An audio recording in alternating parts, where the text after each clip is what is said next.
and welcome back to the Authentic Alana YouTube channel and this Thirsty Thursday. I am so glad to be here with you, sharing sips of insight, knowledge and information to support you on your journey of life. Today we are going to jump into all things play. I am so super excited to be sharing some of this information with you. As you may or may not know, I am a play therapist and just love the therapeutic power of play and how supportive it is of children and should be of adults, and how most of us don't have enough play in our lives. But this is all about the kiddos. I'm going to talk about it in relation to us as well. Really excited and pumped for this information today, all about play. But as always, before we jump in, let's take a moment to connect in.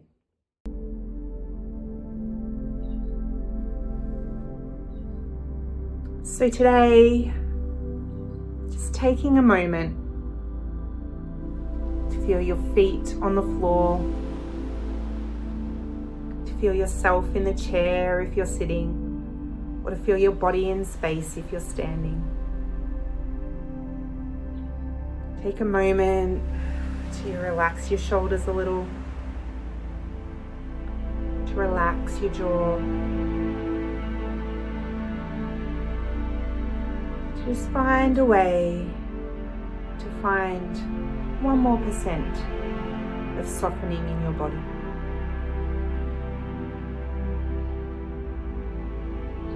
Once you've found this moment of softening,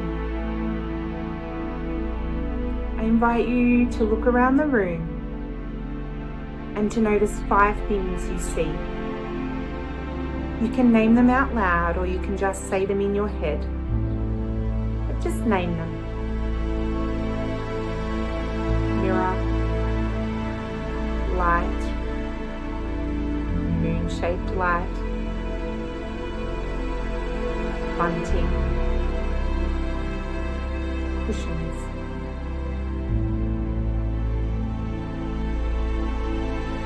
Now I invite you to name 4 things you can feel.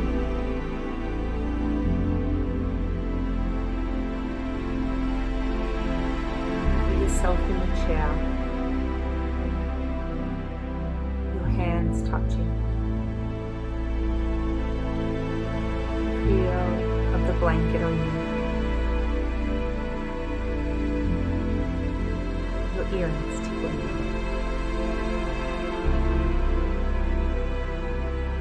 Now I invite you to notice 3 things you can hear.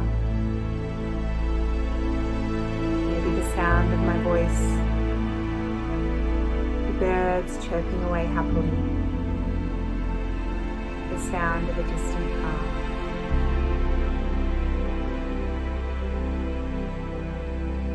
Now I invite you to notice 2 things you can smell. Maybe it's the dinner cooking,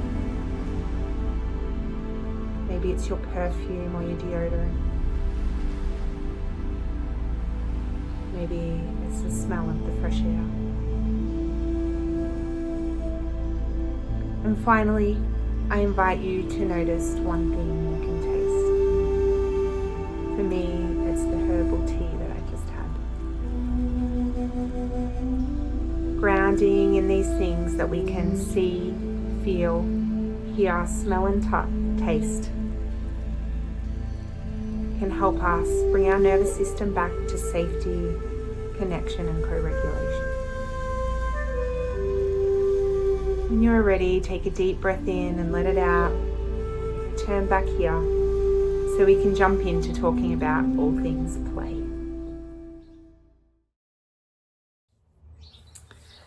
So as a play therapist, I know that play is a child's words and toys are their language. Play is how children make sense of the world, how they learn, how they grow, how they try new ways of being, how they practice, how they make mistakes and try again, how they work out who they are and where they fit in the world, and so much more. Play is a way for children to make sense of and integrate their experiences also. But in today's modern world, we are often taking away children's chance to play. When they misbehave at school, they miss out on recess and lunchtime. We are so overscheduled that children miss the time to have space and the ability to just play, to just be. And in a world that is full of technology, playing can be hard for kids too. So we're going to explore play. We're going to talk about a definition about it. We're going to explore what it is and what it looks like. And I'm going to give you some ideas and examples of ways that we can begin to incorporate play into a child's life. We are also going to look at it from an adult's perspective and how play can support us in our journey of life as well. But first, I'd love to share 2 quotes. So a quote from Dr. Karen Purvis. Scientists have recently determined that it takes 400 repetitions to create a new synapse in the brain, unless it's done with play, in which case it takes 10 to 20 repetitions. That is a huge difference. And this quote from Bruce Perry. Traumatic experiences create alterations in key neural networks in the brain. These stress-related networks span multiple areas of the brain, from the brainstem to the neocortex, and therefore getting at these systems in order to provide therapeutic activations create positive change using our conventional cognitive heavy approaches. That means that using the top thinking part of our brains is really tricky to support kids to make sense of and integrate their experiences. But the beauty of play is that it engages these widespread networks in controllable, predictable, and moderate ways. Play engages sensory, motor, emotional, and cognitive systems. These play therapy experiences, therefore, are a recipe for effective therapeutics and resilience building. And absolutely 100%, the more we allow our children to play, the more they can use these systems and they can use play to support them to make sense of and integrate their world in ways that nothing else can. So, what is play? Play can be difficult to explain. It can be difficult to define and difficult to describe. However, there are components that have been explored by Dr. Stuart Brown and Dr. Peter Gray. This quote really just lights it up for me. So play is what lifts people out of the mundane. I sometimes compare play to oxygen. It's all around us, yet goes mostly unnoticed or unappreciated until it is missing. This is from Dr. Stuart Brown. So thinking about the components that Dr. Stuart Brown and Dr. Peter Gray talk about. Play is all consuming. It is purposeless and it is fun. Although sometimes in play therapy, it is not fun, as we know, but generally for the most part, play is fun. Play, as with connection, is a biological drive. It is inherent to us and we need it as much as sleep, water, and food. There you go. Not just for kiddos, but for adults as well. Play is self-motivated. Play is structured or ordered based on the rules in a player's mind, which is why so many kiddos can have challenges with playing, because they have different ideas in their mind, different rules in their mind. Play is imaginative or has a creative aspect, and it is also a playful state of mind. The player is very engaged, alert, mentally active, and focused on the activity, but not stressed about it. They have no fear or judgment. and there's no consequences. When we come into a play state, it starts in the midbrain, the same place where hunger, fear, and caring start. When you encounter something playful, neurons in the midbrain light up, which brings a cascade of neurons lighting up all over your brain, then creates this play state. And as we know, neurons that fire together wire together. Hence why play is so integral. So there are lots of different ways to play. Play, you can play by yourself. You can play next to another person. You can play with a group of people. Play can be messy. It can be sensory. It can be symbolic, using other things as representations of something. It can be motor-based play, such as in outside games, running around, throwing balls. Dramatic play, such as in role plays where we pretend to be something else or someone else. There can be rough and tumble play, fantasy play, and play can look like a multitude of things.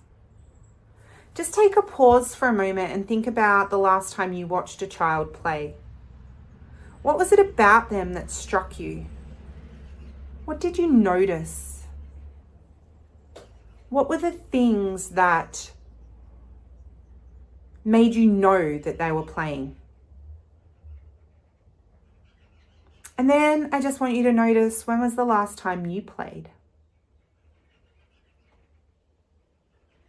When was the last time you did something that you would class as play, fun, imaginative, engaged in it simply for the fun of being engaged, without a purpose?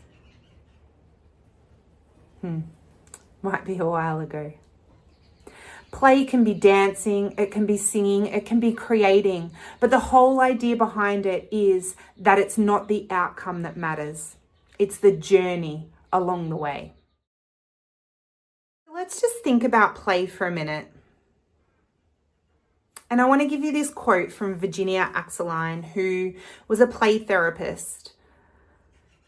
And she says to enter into children's play, and you will find the place where their minds, hearts, and souls meet. And isn't that so true? By watching kiddos play, by noticing how they play, what they play, who they play with, we can get a real glimpse into their inner world. Often children can't tell us what's happening for them, but they will show us if only we will listen. If only we will give them the time and the space to be able to show us. Sometimes we don't have the words for experiences either. And we can use play in a way to support us, to make sense of things too. Play should not be seen as something that is a waste of time. Play is a biological imperative. Play must be reinstated as a part of children's and adults' lives. If we want to support our mental health and well-being and our continued journey of life, we must get play back on the agenda. Free play, unstructured play, time to play. So how can we do this? What does this mean for you at home? When was the last time you put on some music and danced with your kids? Not caring what it looked like, not caring what you sounded like, just sang and danced with gay abandon. In fact, I haven't done that for a long time. It's on my to-do list. At home for our kiddos, we can make sure that they have time to play. Time without technology, time that isn't structured, that isn't necessarily around an outcome or having something done. Kids don't need much to play. Have you ever noticed when you give kids a present, young kids, and they open it up and they're so excited and they pull the wrapping off and they get their present and they're really excited, and 10 minutes later they're playing with the paper or the box? Sometimes not even that long.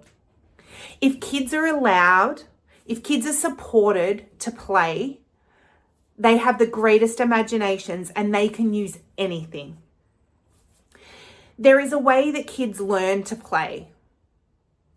And Learn to Play is actually a program by Karen Stagnetti that is all about teaching kids to play, because sometimes kiddos don't have that natural biological learn to drive to learn to play. But for the most part, when development is progressing well and children's lives are open and they have time to play, children will develop through the sequences of play that we know about. But you don't need to know all of that right now. If you want to know more, feel free to drop me a line and I'd be happy to talk to you about it. My email will be in the description. But right now, what I invite you to do as you move into your week after our discussion about play is to find time to give your kids unstructured playtime. Maybe grab some blocks out, some little people figurines, and see what happens. Maybe you've just got a heap of old boxes at home. Pull them out. Maybe you just grab some sheets out and build a cubby together. Again, it's not about the cubby at the end, although that's fun because then you can have more play in there. But it's about the process. And I invite you to jump in and join in with your kids. Really listen and take in what they are doing. Notice how they take charge or they don't. Notice how they problem solve. Notice how when they're given some freedom and some support and some co-regulation, they can come up with amazing ideas. Maybe your tact is more arty and crafty. Grab some pencils, paper, boxes, bits and pieces, and create something. Again, it's not about the end product. It's not about being an artist. It's about the process to get there. Or maybe messy play is your forte. If it's not, stay away from this one because you'll be overwhelmed and dysregulated and we don't want to go there yet. But you could do it outside. Find a way. Kids love messy play. Make goop together. Make Play-Doh. Get Play-Doh with some sticks and some leaves and just create. Explore, feel it. These are all ways that we can play. Go outside and climb a tree. Jump on the trampoline. Kick the ball around. These are all ways that we can play. I invite you this week to take 5 minutes out of your day with your kiddos and invite them to play in the way that they would like. Tell them you have 5 minutes. Put your phone away. Turn the television off, put all technology away, put up a do not disturb sign if you have to, and tell them they have 5 minutes. And notice what happens. Do that every day this week and notice if there's a shift. And let me know in the comments below if there is. And if there isn't, also let me know because I've got some more ideas for you too. Because often just that may not be enough for some kiddos. There are lots of reasons why kids can't play anymore, and some of those I talked about at the start of this video. But the more and more we can invite them back into the space of play, the more we can support their mental health and well-being, and ours as well. Play is not silly, it's not useless, and it's not something that should be allowed after everything else. Play is a biological need, just like food, water, sleep, and connection. We have a biological drive for it. So get out there and get some play in your week. Thank you so much for being here with me again today. I hope that has brought some insight into your brain and your body about play and how important it is for all of us to support our mental health and well-being, and to support us to make sense of and integrate our experiences, as well as just to feel good and to have fun. Thank you again for being here with me today. If you have any questions, drop them in the comments below. And as always, my email address is there. If you would love to become an email subscriber to get more information, please drop me a line and I will add you to my list. Thank you so much again for being here. It has been an absolute pleasure, and I look forward to seeing you again soon.